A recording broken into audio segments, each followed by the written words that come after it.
Akashvani Devikulam spice FM.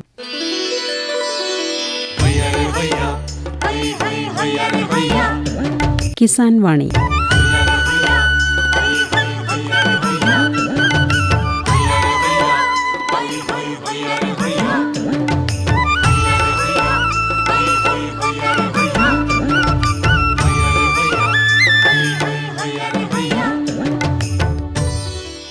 പ്രിയ ശ്രോതാക്കളെ, ഇന്നത്തെ കിസാൻ വാണിയിലേക്ക് സ്വാഗതം.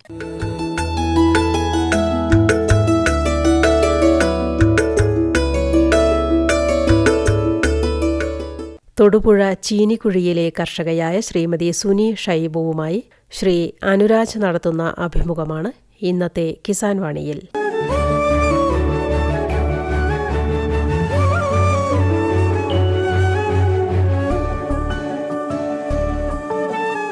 കിസാൻ വാണി ടീം ഇന്നെത്തിയിരിക്കുന്നത് ഉടുമ്പന്നൂരിന് സമീപത്തെ ചീനിക്കുഴി എന്ന കാർഷിക ഗ്രാമത്തിലാണ്.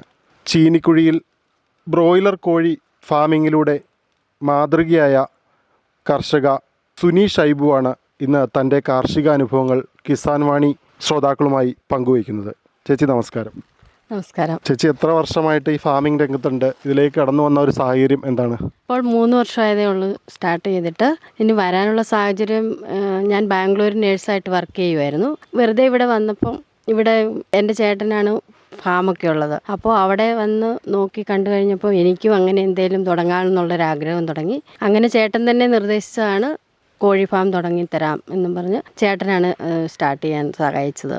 വളരെ ആശ്ചര്യജനകമായൊരു കാര്യമാണ് നഴ്സിംഗ് ഫീൽഡിൽ നിന്ന് കോഴി ഫാമിങ്ങിലേക്ക് വന്ന ഒരു വനിത. ഇതിന് പ്രേരകമായൊരു കാര്യം എന്താണ്? ഇതിന് മുമ്പ് ഏതെങ്കിലും തരത്തിലുള്ള ഫാമുകൾ സന്ദർശിച്ചിട്ടുണ്ടോ? അങ്ങനെ എന്തെങ്കിലും ഉണ്ടോ ഇതിൻ്റെ പിന്നിൽ? ഇവിടെ എൻ്റെ ചേട്ടന് ഞാൻ കല്യാണം കഴിഞ്ഞ് വന്ന ഇടയ്ക്ക് 7000 കോഴിയുള്ളൊരു ഫാം ഉണ്ടായിരുന്നു. അത് നല്ലൊരു ഇതായിരുന്നു. അതാണ് ഞാൻ അതിലേക്ക് കടന്നു പോകാൻ ചേട്ടൻ പറഞ്ഞത്. ചേട്ടന് ഓൾറെഡി 350 പശുക്കളുണ്ടല്ലോ. അപ്പോൾ അത് തന്നെ വേണ്ട, കോഴി ഫാം സ്റ്റാർട്ട് ചെയ്യാൻ പറഞ്ഞത് ചേട്ടനാണ് പറഞ്ഞത്. ഷൈൻ, ഹസ്ബൻഡിൻ്റെ ചേട്ടനാണ് ഷൈൻ. അങ്ങനെയാണ് തുടങ്ങിയത്. അതോടൊപ്പം തന്നെ ചേച്ചീനെ ഇവിടെ കല്യാണം കഴിഞ്ഞ് വന്നതാണ്. ചേച്ചിയുടെ സ്വന്തം വീട് എവിടെയാണ്? അവിടെ കൃഷിയുണ്ടോ? കാര്യങ്ങളെക്കുറിച്ചൊന്ന് പറയാമോ? മുണ്ടക്കയമാണ് എൻ്റെ സ്വദേശം. അവിടെ സാധാരണ പോലെയുള്ള കൃഷിയൊക്കെ ഉള്ളൂ, അല്ലാണ്ട് വേറെ ഫാം അങ്ങനെയുള്ള 2 പശുക്കളുണ്ടായിരുന്നു. ഞങ്ങളുടെ ചെറുപ്പകാലത്ത് പശുക്കളായിരുന്നു. 3-4 പശുക്കളൊക്കെ ഉണ്ടായിരുന്നു. എത്ര വർഷം ബാംഗ്ലൂരിലെ നഴ്സായിട്ട് ജോലി ചെയ്തു? അതിനുശേഷം ഈ രംഗത്തേക്ക് വന്നു, അതിനെക്കുറിച്ചൊന്ന് പറയാമോ? ഞാൻ 2001 പഠിച്ചു കഴിഞ്ഞ് ബാംഗ്ലൂർ ജോലി ചെയ്യാൻ തുടങ്ങിയതാണ്. പിന്നെ 2005 കല്യാണം കഴിഞ്ഞു. കല്യാണത്തോടുകൂടി ജോലി കുറച്ച് നാളത്തേക്ക് എനിക്ക് വിട്ടു നിൽക്കേണ്ടി വന്നു.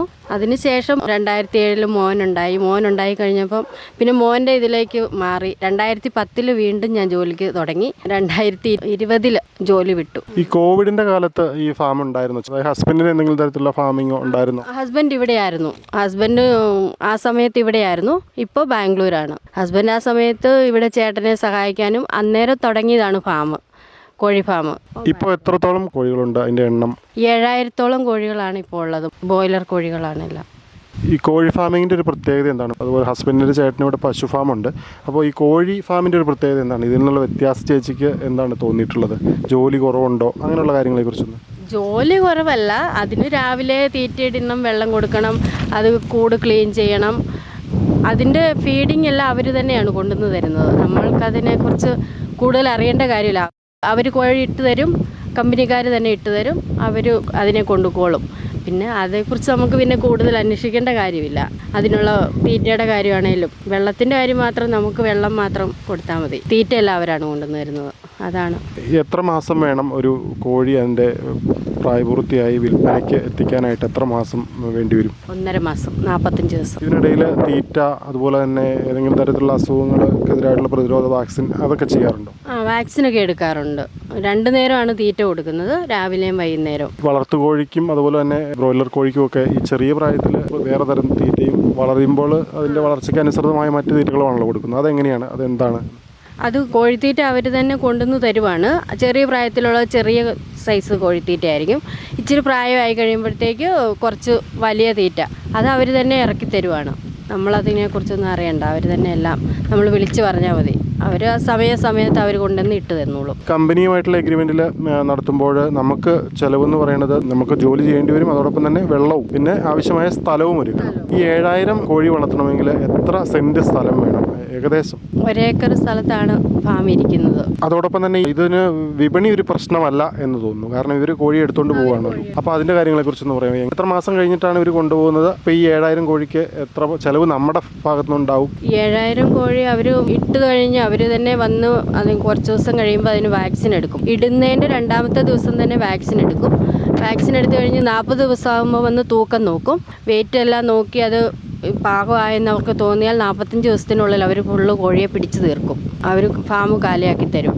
പിന്നെ നമ്മൾ അതിൻ്റെ കാഷ്ടമെല്ലാം വാരി ക്ലീൻ ചെയ്ത് അടുത്ത കോഴി ഇടാൻ വേണ്ടിയിട്ടുള്ളത് റെഡി ചെയ്ത് കൊടുത്താൽ മതി. അന്നേരം റെഡി ആയി കഴിയുമ്പോൾ അവർ കൊണ്ട് ഇട്ട് തന്നോളും.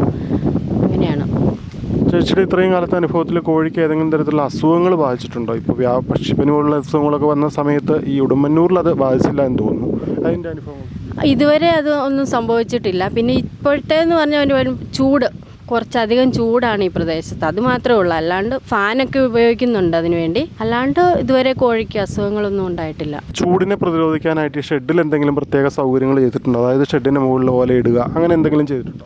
ഓല ഇട്ടിട്ടുണ്ട്. പനയോല കൊണ്ടാണ് ആദ്യം മേഞ്ഞിരിക്കുന്നത്. അതിൻ്റെ മേളിലാണ് പടുത വലിച്ചിരിക്കുന്നത്. ഫാനെല്ലാം ഉപയോഗിച്ചിട്ടുണ്ട്. കോഴി കർഷകർ നേരിടുന്ന ഏറ്റവും പ്രധാനപ്പെട്ട ഒരു പ്രതിസന്ധി എന്താണ്? ചില സമയങ്ങളിൽ വിലയിടിവ് വരുന്നതാണ് പ്രശ്നമാകുന്നത്. വേറെ പ്രത്യേകിച്ചൊന്നുമില്ല. ചേച്ചിക്ക് ഒരു കോഴി വളർത്തിയെടുക്കുമ്പോൾ എത്ര രൂപ ലാഭം കിട്ടുന്നുണ്ട്? ഏകദേശം എത്ര രൂപ കിട്ടും? 40-45 രൂപ ലാഭമുണ്ട്. എത്ര കിലോ തൂക്കം വയ്ക്കാറുണ്ട്? സാധാരണ അവർ ഈ 45 ദിവസം കഴിയുമ്പോൾ കോഴിയെ എടുക്കുമ്പോൾ എത്ര കിലോ വരെ തൂക്കം വയ്ക്കാറുണ്ട്? 3 മുതൽ 3.5 kg വരെ കാണും. 45 ദിവസത്തിനപ്പുറം പോയാൽ കോഴി ചത്തുപോകുന്നൊക്കെ ഇങ്ങനെ കേട്ടിട്ടുണ്ട്. അത് സത്യമാണോ? കോഴി ചാകില്ല.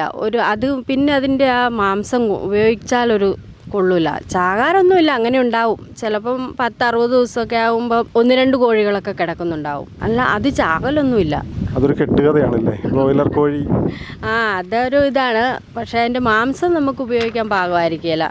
ആ 40-45 ദിവസത്തിനുള്ളിൽ പിടിച്ചാലാണ് അതിൻ്റെ മാംസം നല്ല രീതിയിൽ ഇതായിട്ടുണ്ടാവുള്ളൂ. അത്രേ ഉള്ളൂ, വേറെ ഒന്നുമില്ല. ഇപ്പോൾ ഈ ക്രിസ്മസ്, ഈസ്റ്റർ പോലുള്ള സമയത്ത് കോഴി വില വർദ്ധിക്കാറുണ്ടല്ലോ. ഇപ്പോൾ ഈ കമ്പനിയുമായിട്ട് എഗ്രിമെൻ്റ് വെച്ച് നമ്മളിങ്ങനെ ഒരു കോഴി ഫാം നടത്തുമ്പോൾ ഈ വില കൂടുന്നതിൻ്റെ ആനുകൂല്യം നമുക്ക് ലഭിക്കാറുണ്ട്? ഇത് നമ്മൾക്ക് ലഭിക്കാറില്ല. അത് നമ്മൾ എഗ്രിമെൻറ്റിൽ പറഞ്ഞിട്ടുണ്ടല്ലോ, ഇത്ര രൂപയാണ് ഒരു കോഴിയെ നിങ്ങൾ വളർത്തി ഇതാകുമ്പോൾ, അതാണ് അതിനനുസരിച്ച് അവർ തരുള്ളൂ. ഈ കോഴികൾക്ക് വാക്സിനേറ്റഡ് ആണ്, കോഴിക്ക് വാക്സിനേറ്റ് എടുക്കാറുണ്ടെന്ന് പറഞ്ഞു. ഈ നമ്മുടെ പ്രാദേശികമായിട്ട് മൃഗസംരക്ഷണ വകുപ്പിലെ ഡോക്ടർമാരുടെ സേവനം തേടാറുണ്ടോ? അങ്ങനെ ഒരു അവസരം ഉണ്ടായിട്ടുണ്ടോ? എനിക്കിപ്പോൾ 2 വർഷത്തോടുകൂടി അതൊരു അനുഭവം ഉണ്ടായിട്ടില്ല. നേരത്തെ ചേട്ടനാണ് 5-8 വർഷം ഉണ്ടായിരുന്നു. അന്നേരം പ്രാദേശികമായിട്ടൊന്നും വന്നിട്ടില്ല. അവരെന്തേലും ഉണ്ടെങ്കിൽ അവരെ വിളിച്ച് പറയും, കമ്പനിക്കാർ വരികയേ ഉള്ളൂ എന്തെങ്കിലും ഉണ്ടെങ്കിൽ. ഈ ബ്രോയിലർ കോഴി കൂടാതെ നാടൻ കോഴി ഫാമുകൾ ഈ മേഖലയിൽ പലയിടത്തും കണ്ടു.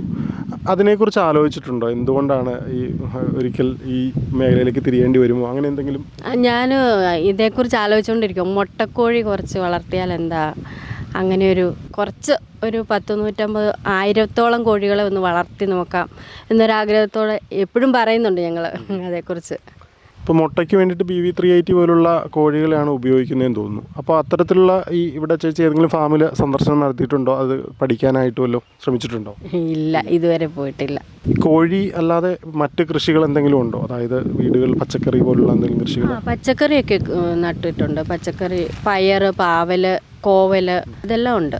അത് വീട്ടാവശ്യത്തിനാണോ അത് പുറത്ത് കൊടുക്കാൻ തയ്യാറുണ്ടോ? കോവയ്ക്കൊക്കെ വെളിയിൽ കൊടുക്കാറുണ്ട്. വാഴക്കുലയൊക്കെ ഉണ്ട്, അതെല്ലാം വെളിയിലേക്ക് കൊടുക്കാറുണ്ട്.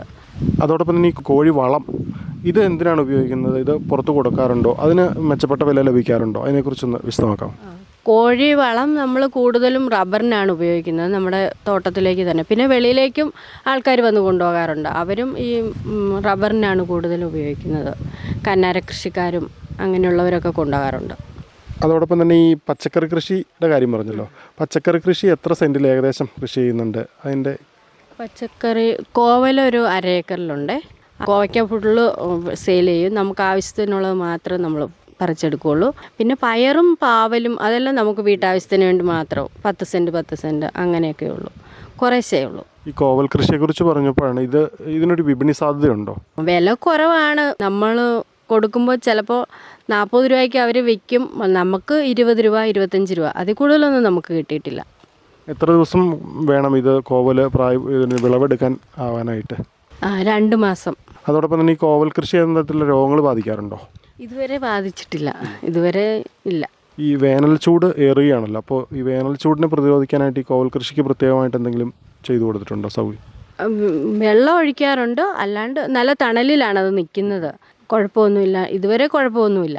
കോവൽ ഉൾപ്പെടെയുള്ള പച്ചക്കറി വിളകൾ ദിവസത്തിൽ എത്ര നേരം നനയ്ക്കും? 2 നേരം നനയ്ക്കും, രാവിലെയും വൈകുന്നേരം. ഈ വെള്ളത്തിൻ്റെ ലഭ്യത എങ്ങനെയാണ്? അത് ബോർവെല്ലാണോ? വെള്ളം ബോർവെല്ലുണ്ട്, അല്ലാതെ കുളം കുത്തിയിട്ടിട്ടുണ്ട്, കണ്ടത്തിൽ കുളം കുഴിച്ചിട്ടുണ്ട്. അവിടെ നിന്നാണ് വെള്ളം മോട്ടർ വെച്ചടിക്കുക. ഹസ്ബൻഡിനെ കൂടാതെ മകനാണ് വീട്ടിലുള്ളത്. മകൻ എന്ത് ചെയ്യുന്നു? മോനാണ്, ഒരാൾ +2 പഠിക്കുക. മകന് ചേച്ചിയുടെ കാർഷിക പ്രവർത്തനങ്ങൾ സഹായിക്കാറുണ്ടോ? ലീവുള്ള സമയത്തൊക്കെ സഹായിക്കാറുണ്ട്. ഇപ്പോൾ ക്ലാസ് ഉണ്ട്, ഡെയിലി ക്ലാസ്സിൽ പോകാം. പുറത്തുനിന്നുള്ള ജോലിക്കാരുടെ സേവനം തേടേണ്ടി വന്നിട്ടുണ്ടോ? നമുക്ക് കോഴി പിടിക്കുന്ന സമയത്ത് 1-2 പേരുടെ സഹായം ഉണ്ട്, അല്ലാണ്ടില്ല. അല്ലാണ്ട് നമ്മൾ തന്നെയാണ് ചെയ്യുന്നത്. 45 ദിവസം കൂടുമ്പോൾ കോഴിയെ പിടിച്ചു മാറ്റാമല്ലോ. അപ്പോൾ ഈ ഷെഡ് അത് താൽക്കാലികമായിട്ട് പണിതിരിക്കുന്ന ഒരു ഷെഡാണ്. ഈ ഷെഡിൻ്റെ ഒരു കാലാവധി എത്രയാണ്? അത് 1 വർഷം കൂടുമ്പോൾ ഇത് പുതുക്കണോ? അതെങ്ങനെയാണ് അതിൻ്റെ ഒരു? അങ്ങനെയൊന്നുമില്ല, അത് നല്ല ഇരുമ്പിൻ്റെ തൂണെല്ലാം ഇട്ട് നല്ല രീതിയിൽ ചെയ്തേക്കുന്നതാണ്, കുഴപ്പമൊന്നുമില്ല. ഉടുമ്പന്നൂരിലെ മാതൃകാ കർഷകയായ സുനി ഷൈബുവാണ് കിസാൻ വാണി ശ്രോതാക്കളുമായി തൻ്റെ കാർഷിക അനുഭവങ്ങൾ പങ്കുവച്ചത്. ചേച്ചി നന്ദി, ഇത്രയും നേരം ഞങ്ങളോട് സംസാരിച്ചതിന്. തൊടുപുഴ ചീനിക്കുഴിയിലെ കർഷകയായ ശ്രീമതി സുനി ഷൈബുവുമായി ശ്രീ അനുരാജ് നടത്തിയ അഭിമുഖമാണ് ശ്രോതാക്കൾ ഇതുവരെ കേട്ടത്.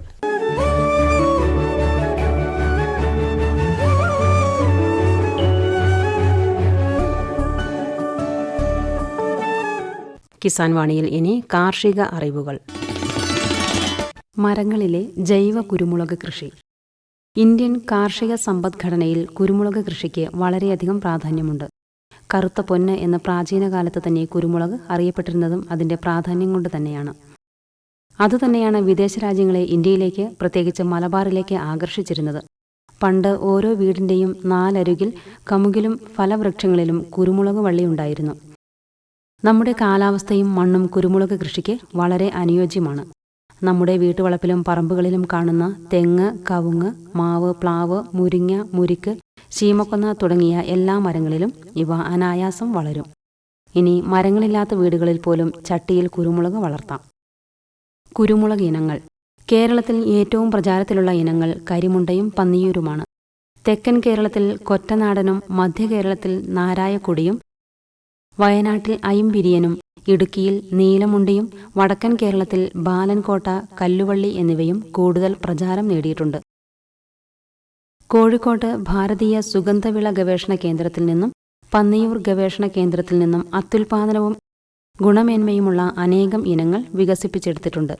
ഇവയിൽ കരിമുണ്ട, പന്നിയൂർ 6, പന്നിയൂർ 7, ശുഭകര, ശ്രീകര എന്നിവ എല്ലാ പ്രദേശങ്ങളിലും ഒരുപോലെ കൃഷി ചെയ്യാവുന്നതും തേവം, ഗിരിമുണ്ട, മലബാർ എക്സൽ, ഐംപിരിയൻ എന്നിവ ഉയർന്ന പ്രദേശങ്ങളിൽ കൃഷി ചെയ്യാവുന്നതും പന്നിയൂർ 2, പന്നിയൂർ 5 എന്നിവ തണലിനെ പ്രതിരോധിക്കാൻ കഴിവുള്ളതും നീലമുണ്ടി, IISR ശക്തി, IISR തേവം എന്നിവ ദ്രുതവാട്ടത്തെ പ്രതിരോധിക്കാൻ കഴിവുള്ളതും പൗർണമി, നിമാവിരയെയും സാവധാന വാട്ടത്തെയും പ്രതിരോധിക്കാൻ കഴിവുള്ളതുമാണ്.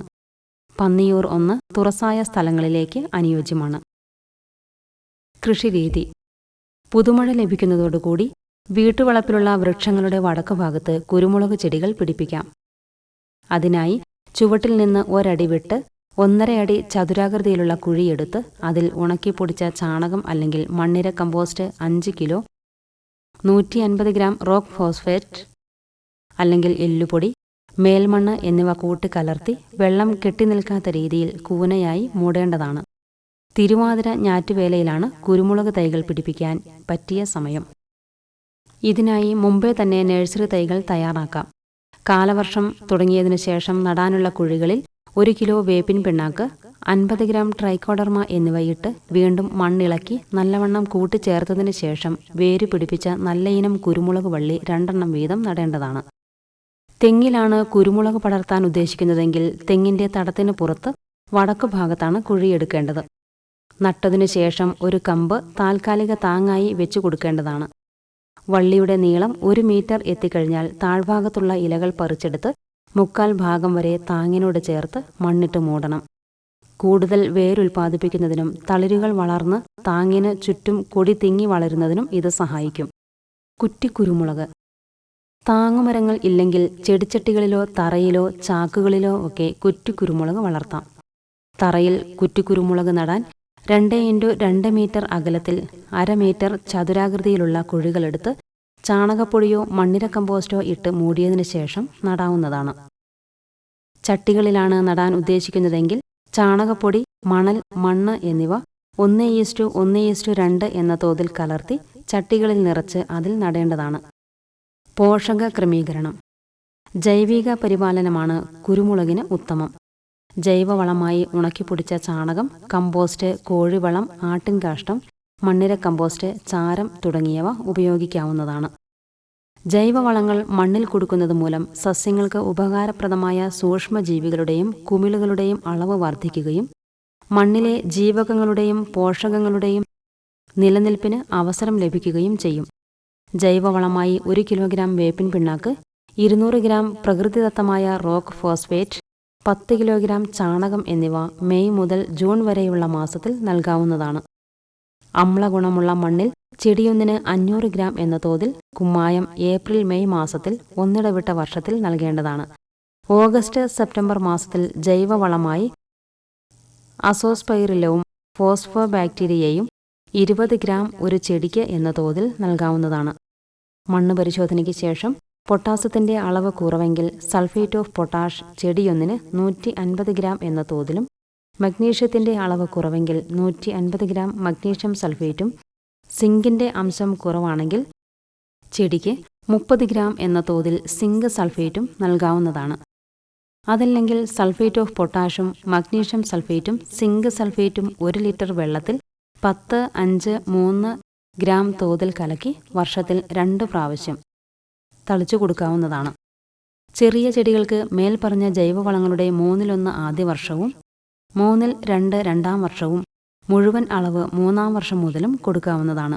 കൊടിക്ക് ഉപകാരപ്രദമായ ഫോസ്ഫോബാക്ടീരിയ, അസോസ്പൈറില്യം, VAM തുടങ്ങിയ ജീവാണുവളങ്ങൾ ജൈവവളങ്ങളിൽ കൂട്ടിക്കലർത്തി ഒരു ചെടിക്ക് 20 ഗ്രാം എന്ന തോതിൽ കൊടുക്കാം. ഇവ ചെടിയുടെ വളർച്ചയും ഉൽപ്പാദനവും കൂട്ടുന്നതായി കണ്ടെത്തിയിട്ടുണ്ട്. ചട്ടികളിൽ നട്ട കുറ്റിക്കുരുമുളകിന് വർഷത്തിൽ 2 പ്രാവശ്യം 100 ഗ്രാം വീതം ചാണകപ്പൊടിയും മണ്ണിര കമ്പോസ്റ്റും 2 മാസത്തിലൊരിക്കൽ 15 ഗ്രാം വീതം കടലപ്പിണ്ണാക്ക് അല്ലെങ്കിൽ വേപ്പിൻ പിണ്ണാക്ക് എന്നിവ നൽകാം. തണൽ ക്രമീകരണം. താങ്ങുമരം വലുതായാൽ തണൽ നിയന്ത്രിക്കുന്നതിനും സൂര്യപ്രകാശം കൊടികളിലേക്ക് എത്തുന്നതിനും വേണ്ടി ഇടയ്ക്കിടയ്ക്ക് കമ്പ് വെട്ടിക്കൊടുക്കണം. മഴക്കാലം തുടങ്ങുന്നതിന് മുമ്പ് താങ്ങുചെടികളിൽ 1-2 ചില്ലകൾ മാത്രം നിർത്തി നന്നായി കോതി കൊടുക്കുന്നത് സൂര്യരശ്മികൾ കൊടികളിൽ എത്തിച്ചേർന്ന് കൊടിയുടെ വളർച്ചയും വിളവും കൂട്ടുന്നതിനും രോഗാണുക്കളെയും കീടങ്ങളെയും നിയന്ത്രിക്കുന്നതിനും സഹായിക്കുന്നു. രോഗനിയന്ത്രണം. ദ്രുതവാട്ടം. ഫൈറ്റോഫ്തോറ ക്യാപ്സിസി എന്ന ഒരിനം കുമിളാണ് ഈ രോഗത്തിന് കാരണം. മഴക്കാലം തുടങ്ങുന്നതോടുകൂടിയാണ് ഈ രോഗം വ്യാപിക്കുന്നത്. ഇലകളിൽ 1 അതിലധികമോ കറുത്ത പുള്ളിക്കുത്തുകൾ പ്രത്യക്ഷപ്പെട്ട് അവ വലുതായി ഇലകൾ കൊഴിയുകയും ചെയ്യുന്നു. പുതുതായി കിളിർത്ത് പടരുന്ന ചെന്തലകളുടെ തളിരിലകളും മാംസളമായ അഗ്രഭാഗവും കുമിൾ ബാധയേറ്റ് കറുപ്പ് നിറമാവുകയും കണ്ണിത്തലകളും തിരികളും ഇലകളും അടർന്നു വീഴുകയും കൊടി പൂർണ്ണമായും വാടുകയും ചെയ്യും. രോഗബാധയേറ്റ ചെടി വേരുപടലം ഉൾപ്പെടെ പിഴുതുമാറ്റി തീയിട്ട് നശിപ്പിക്കുകയും തോട്ടങ്ങളിൽ ശുചീകരണം നടത്തിയും വെള്ളം കെട്ടിനിൽക്കുന്നത് ഒഴിവാക്കിയും ബോഡോ മിശ്രിതം തളിച്ചും തടത്തിൽ ഒഴിച്ചുകൊടുത്തും ഈ രോഗവ്യാപനം തടയാൻ പറ്റും. രോഗം വരാതിരിക്കാൻ മെയ് ജൂൺ മാസത്തിൽ കൊടിയൊന്നിന് 50 ഗ്രാം ട്രൈക്കോഡർമ എന്ന മിത്രകുമിൾ ചാണകത്തിലോ വേപ്പിൻ പിണ്ണാക്കിലോ ചേർത്ത് മണ്ണിലിട്ട് കൊടുക്കുക. സാവധാനവാട്ടം. ഇലകളുടെ മഞ്ഞളിപ്പും കുറേശ്ശെയുള്ള ഇലപൊഴിച്ചിലും തണ്ടിൻ്റെ അഗ്രഭാഗത്തുള്ള വാട്ടവും ഈ രോഗത്തിൻ്റെ ലക്ഷണങ്ങളാണ്. കൊടിയുടെ വേരിൽ നിമാവിരകളുടെ ആക്രമണം മൂലമാണ് ഈ രോഗം വരുന്നത്. തോട്ടത്തിൽ പതിവായി വേപ്പിൻ പിണ്ണാക്കിട്ടും മിത്രകുമിളായ ട്രൈക്കോഡർമ ഹാർസിയാനം 50 ഗ്രാം തോതിൽ വർഷത്തിൽ 2 പ്രാവശ്യം കൊടുത്തും രോഗം വരാതെ നോക്കാം. വൈറസ് രോഗങ്ങൾ. ഇലഞരമ്പുകൾ തെളിഞ്ഞു കാണുക, ഇലകളിൽ മൊസൈക്ക് മാതൃകയിൽ മഞ്ഞ നിറത്തിലുള്ള പൊട്ടുകൾ കാണുക എന്നിവയാണ് വൈറസ് രോഗലക്ഷണങ്ങൾ. വൈറസ് ബാധയില്ലാത്ത നടീൽ വസ്തുക്കൾ ഉപയോഗിച്ചും രോഗം വന്നവ പിഴുതുമാറ്റി നശിപ്പിച്ചും ഇവ പകരുന്നത് കുറയ്ക്കാവുന്നതാണ്. തിരികൊഴിയൽ രോഗം. വേനൽ മഴയും കാലവർഷവും ആവശ്യമായ തോതിൽ ലഭിക്കാതെ വരുമ്പോഴാണ് ഈ രോഗത്തിൻ്റെ രൂക്ഷത അനുഭവപ്പെടുന്നത്. 1% വീര്യമുള്ള ബോഡോ മിശ്രിതം തളിച്ച് ഇതിനെ ഒരു പരിധിവരെ തടയാം. മഴ കുറയുമ്പോൾ പരാഗണം നടക്കാത്തതിനാലും തിരികൊഴിയാൻ സാധ്യതയുണ്ട്. മാർച്ച് മുതൽ ചെടികൾക്ക് നന കൊടുത്ത് ഈ പ്രശ്നം പരിഹരിക്കാം. ഇലപ്പേൻ. ഇലകളുടെ അടിഭാഗത്ത് വസിക്കുന്ന ഇലപ്പേൻ ഇലകളുടെ അരികുകൾ ചുരുട്ടി കുഴൽ പോലെ രൂപപ്പെടുത്തുകയും തളിരിൻ്റെ വളർച്ച മുരടിപ്പിക്കുകയും ചെയ്യുന്നു. ചുരുട്ടിയ ഭാഗം കൈകൊണ്ട് മുറിച്ചു മാറ്റിയും വേപ്പെണ്ണ മിശ്രിതം തളിച്ചും ഇലപ്പേനിനെ നിയന്ത്രിക്കാം. മീലിമുട്ടകൾ. ഇവ തളിരിലും തണ്ടിലും വേരിലും പറ്റിപ്പിടിച്ച് ചെടിയുടെ വളർച്ചയെ മുരടിപ്പിക്കുകയും ചെടി മഞ്ഞളിച്ച് നശിക്കുകയും ചെയ്യുന്നു. വേപ്പിൻ പിണ്ണാക്ക്, വേപ്പെണ്ണ മിശ്രിതം എന്നിവ ഉപയോഗിച്ച് മീലിമുട്ടയെ നിയന്ത്രിക്കാം. പൊള്ളുവണ്ട്. കാലവർഷാരംഭത്തിൽ കൊടി തളിർക്കുവാൻ തുടങ്ങുമ്പോൾ കറുത്ത നിറത്തിലുള്ള പെൺവണ്ടുകൾ, തിരികൾ, മണികൾ ഇവയിൽ മുട്ടയിടും. മുട്ട വിരിഞ്ഞു വരുന്ന പുഴുക്കൾ മുളകുമണികൾ തുളച്ചു കയറി ഉൾക്കാമ്പ് തിന്ന് നശിപ്പിക്കുകയും മണികൾ പൊള്ളയാവുകയും ചെയ്യുന്നു. താങ്ങുമരങ്ങളുടെ കമ്പ് കോതി തണൽ ക്രമീകരണം നടത്തുന്നതും വേപ്പെണ്ണ ഉപയോഗിച്ചുള്ള കീടനാശിനി 21 ദിവസം ഇടവിട്ട് 0.6% വീര്യത്തിൽ ഓഗസ്റ്റ് മുതൽ ഒക്ടോബർ വരെ തളിക്കുന്നതും പൊള്ളുവണ്ടുകളെ നിയന്ത്രിക്കാൻ സഹായിക്കും. തണ്ടുതുരപ്പൻ. പുതുതായി തളിർക്കുന്ന അഗ്രഭാഗം തുരന്ന് ഉൾഭാഗം തിന്നു നശിപ്പിക്കുന്നത് മൂലം മുകുളങ്ങൾ കരിഞ്ഞ് ഉണങ്ങും. വേപ്പെണ്ണ തളിച്ച് തണ്ടുതുരപ്പനെ നിയന്ത്രിക്കാവുന്നതാണ്. വിളവെടുപ്പും സംസ്കരണവും. കുരുമുളക് തിരികളിൽ ഏതാനും മണികൾ ചുവന്ന് പഴുത്തു തുടങ്ങുമ്പോൾ തിരികൾ മുഴുവൻ പറിച്ചെടുത്ത് മെതിച്ച് വൃത്തിയാക്കി വെയിലിൽ 7 മുതൽ 10 ദിവസം വരെ ഉണക്കേണ്ടതാണ്. വിളവെടുപ്പിന് ശേഷം മുളകുമണികൾ തിളച്ച വെള്ളത്തിൽ 1 മിനിറ്റ് മുക്കിയെടുത്ത് ഉണക്കിയാൽ മണികൾക്ക് നല്ല ആകർഷകത്വവും കറുപ്പ് നിറവും ലഭിക്കും. നല്ലവണ്ണം ഉണങ്ങിയ 8 മുതൽ 10% വരെ മാത്രം ജലാംശമുള്ള കുരുമുളക് വൃത്തിയുള്ള ചാക്കിൽ കെട്ടി ഈർപ്പമില്ലാത്ത സ്ഥലത്ത് സൂക്ഷിക്കേണ്ടതാണ്.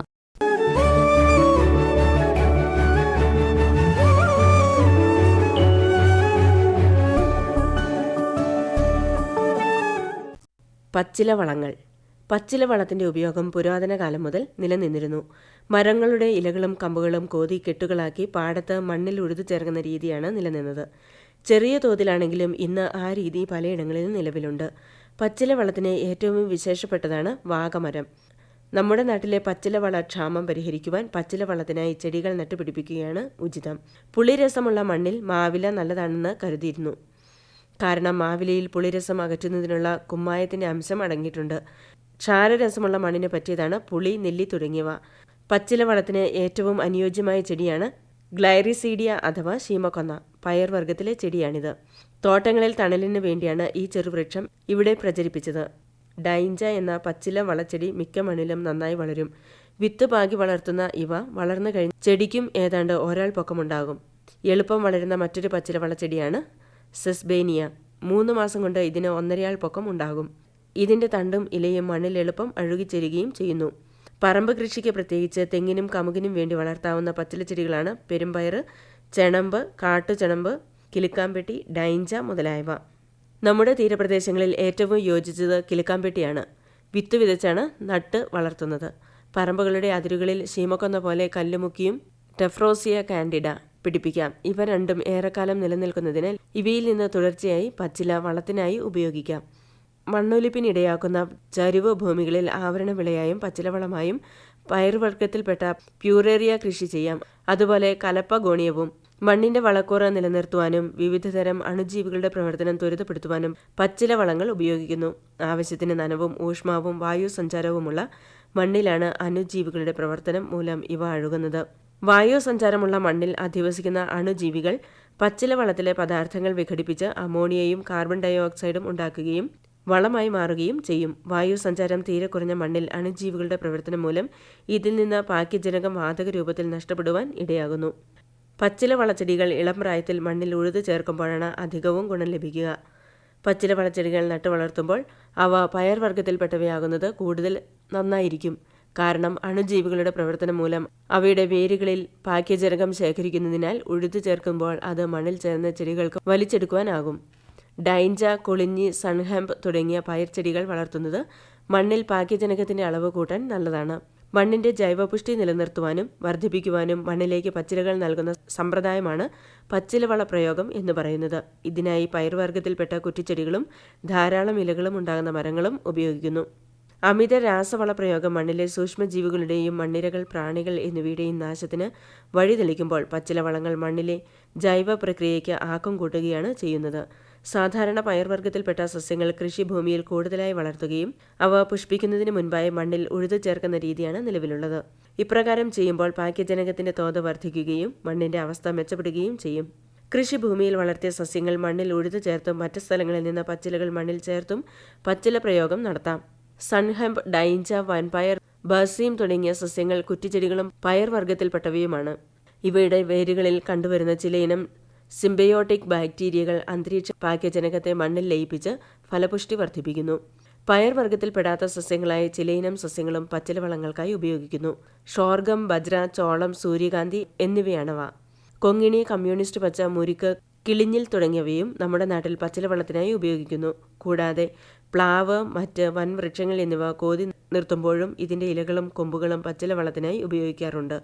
പച്ചിലകൾ മറ്റു സ്ഥലങ്ങളിൽ നിന്ന് കൊണ്ടുവന്ന് കൃഷിഭൂമിയിൽ ചേർക്കാറുണ്ട്. വലിയ ചെടികൾ, മരങ്ങൾ എന്നിവ കാർഷിക വനവൽക്കരണം, സാമൂഹിക വനവൽക്കരണം എന്നിവ നടത്തുന്ന പ്രദേശങ്ങളിൽ നിന്നും ആവശ്യമായ ഇലകൾ ശേഖരിച്ച് കൃഷിഭൂമിയിൽ ചേർക്കാൻ ഉപയോഗിക്കാറുണ്ട്. കൃഷിയിടങ്ങളിൽ ആവശ്യമായ വൃക്ഷങ്ങളും മറ്റും നട്ടുവളർത്തുന്ന സമ്പ്രദായമാണ് കാർഷിക വനവൽക്കരണം.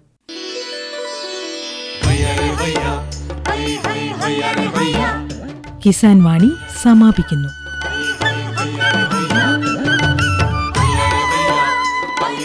Yeah.